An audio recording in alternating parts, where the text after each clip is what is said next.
responsabilités ce matin. Je donne donc la parole à Monsieur le rapporteur, Monsieur Ugo Bernalicis, rapporteur donc de la Commission des affaires sociales.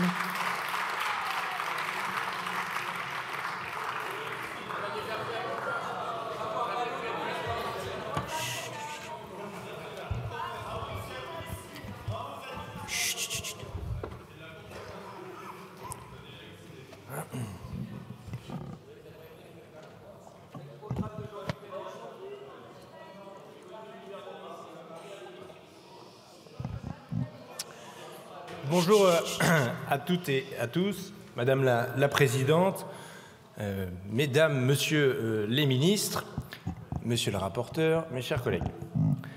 Aujourd'hui, c'est un honneur pour moi, au nom du groupe parlementaire de la France Insoumise, mais aussi du nouveau Front Populaire, de vous présenter un texte qui a été adopté en commission et très largement adopté en commission, celui de l'abrogation de la réforme des retraites à 64 ans d'Emmanuel Macron. Et aujourd'hui, c'est un grand jour, puisque c'est la première fois que l'Assemblée nationale va avoir l'occasion, l'opportunité de se prononcer, de voter sur la retraite à 64 ans. La question est simple. Stop ou encore? Stop ou encore? Parce que, je le rappelle, ça a été quand même un passage en force. D'abord, un passage en force et une injustice démocratique. Le 44 alinéa 3 et 44 quelques autres alinéas, le 47.1, le 49.3, tout y est passé dans les usages de la Constitution pour passer en force contre l'avis du peuple, contre l'avis de l'intersyndicale, contre l'avis des sondages d'opinion, contre l'avis de toutes et tous. En extrême minorité, vous étiez.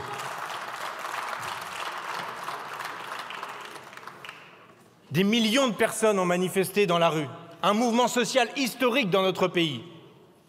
Et vous êtes quand même passé en force. Une injustice aussi, ensuite, socialement, parce que votre réforme, on le sait, on l'avait dénoncé, et c'est le cas, touche davantage ceux qui sont les plus précaires, les plus éloignés de l'emploi, les plus en difficulté dans la vie. Et ceux-là vont payer cher 2 ans à être encore au chômage supplémentaire. C'est le cas notamment des seniors, ni en emploi ni en retraite, ce qui provoque en effet un effet d'éviction sur votre propre résultat comptable de votre soi-disant géniale réforme. On y reviendra ensuite. Mais les femmes aussi. Nous avions dénoncé que les femmes seraient les premières touchées par ces 2 ans de vie volée. Effectivement, les premiers chiffres nous l'indiquent. Elles participent à l'effort à hauteur de 9 mois contre 5 mois pour les hommes, avec cet allongement de la durée de l'âge de départ légal. Et ensuite, c'est aussi les jeunes qui finalement, dès à présent, vont cotiser plus, puisque votre système n'est pas à l'équilibre, et ensuite toucheront des pensions plus faibles, puisque le seul moyen de piloter votre réforme aujourd'hui, c'est de bouger la désindexation, de revaloriser, non pas au 1er janvier, mais au 1er juillet, ou à un autre moment dans l'année, de 0,8% par-ci, 0,8% par-là.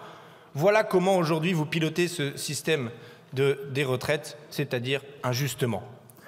Ça ne règle rien économiquement, je viens de le dire. Votre réforme est déficitaire, non pas en 2030, non pas en 2070, non, dès cette année. Dès cette année, votre réforme est déficitaire, alors que vous aviez fait la promesse que trimer 2 ans de plus, c'était pour remplir les caisses, c'était pour pouvoir se payer les retraites. Mais c'était sans compter vos piètres résultats économiques dans la gestion du pays tout entier. Voilà la vérité qui éclate au grand jour. Une autre vérité aussi, c'est celle, évidemment, de votre dogmatisme. Impossible de discuter des recettes. Ça vaut en toute matière. Les recettes, ça vous fait horreur. Alors que c'est là le sujet, d'augmenter les recettes, d'augmenter les cotisations. C'est là la porte de sortie pour avoir un régime équilibré à court terme, à moyen terme et à long terme. Mais vous ne voulez pas en entendre parler, préférant préserver les plus de 77 milliards d'exonérations de cotisations patronales, par exemple, de vos amis. Parce que oui, que fait notre texte d'abrogation? Pour faire simple, on revient à 62 ans pour l'âge de départ et 42 années de cotisation. C'est simple à comprendre. Et combien ça coûte? Entre 4 et 5 milliards d'euros. En plus de votre réforme, hein. entre 4 et 5 milliards d'euros.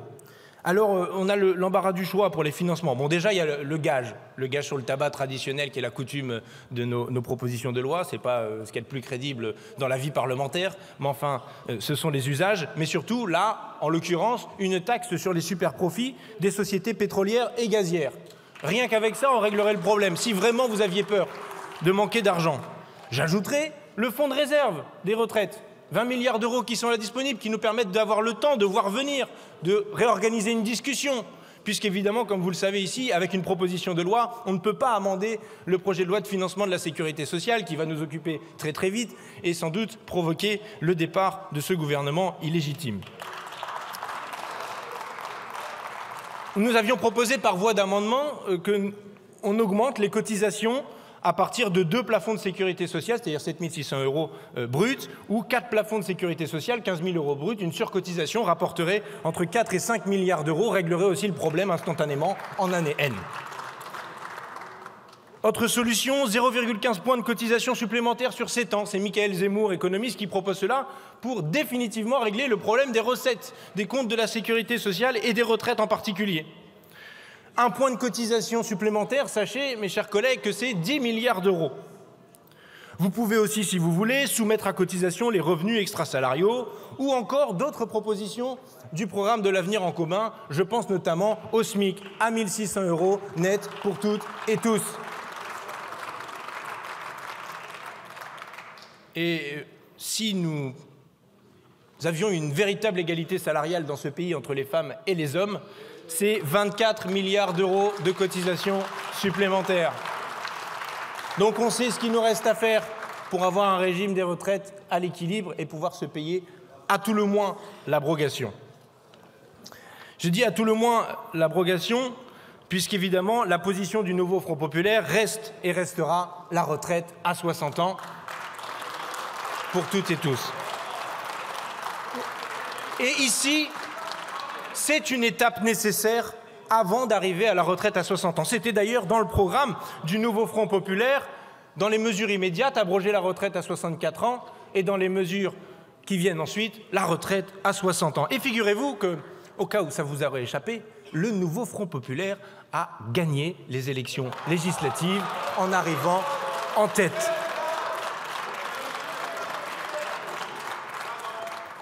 La question se pose donc, allez-vous aujourd'hui respecter le résultat des urnes? Elle est là, la question. Mais vous semblez, dans le socle commun en sursis, visiblement, vous semblez déterminé à voler 2 ans de la vie des Françaises et des Français. Vous avez déposé, et je les ai là, avec les argumentaires qui vont avec, 860 amendements, mes chers collègues. 860 amendements sur un texte d'une niche parlementaire. 860 amendements d'obstruction.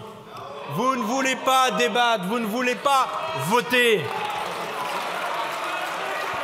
Nous allons voir votre démonstration d'un certain nombre d'amendements pour changer le titre du chapitre 1. Une bonne trentaine d'amendements. Le titre du texte de loi, une bonne 60aine d'amendements. Vous avez fait aussi des délais d'application de la réforme en 2050, 2045, 2040, 2039. Assez faible dans l'imagination. Vous avez même, pour certains, converti les trimestres, les 172 trimestres, en heures. En heures. Et figurez-vous que ceux qui ont déposé ces amendements se sont trompés dans leur calcul d'heures, pensant que pour avoir des trimestres, il fallait travailler 24 heures par jour, 7 jours sur 7. Drôle de conception du travail et de la cotisation. Bravo, chers collègues. En réalité, honte à vous par votre obstruction de faire obstacle à la volonté du peuple français dans les urnes. Honte à vous de faire obstruction et de vous entêter quand 70% des Français restent opposés à votre réforme. Honte à vous par votre obstruction d'empêcher le bon déroulement d'une journée d'initiative parlementaire, la seule par an que nous avons d'un groupe de l'opposition. Visiblement, vous avez définitivement un problème avec la démocratie. Honte à vous de faire obstruction à permettre aux gens de retrouver 2 ans de liberté. Honte à vous d'avoir fait le choix, d'avoir empêché le choix de continuer, soit de travailler, soit de participer autrement à la vie sociale. Alors oui, Madame la Présidente, vous l'avez précisé, la France entière suit nos travaux. La France entière, et à juste titre. Alors je vous repose la question, avant que nous commencions l'examen de nos travaux. Allez-vous respecter le résultat des urnes? Ou dit autrement, allez-vous faire obstruction au vote des députés et donc du peuple français? Merci, monsieur le rapporteur. Je vous remercie.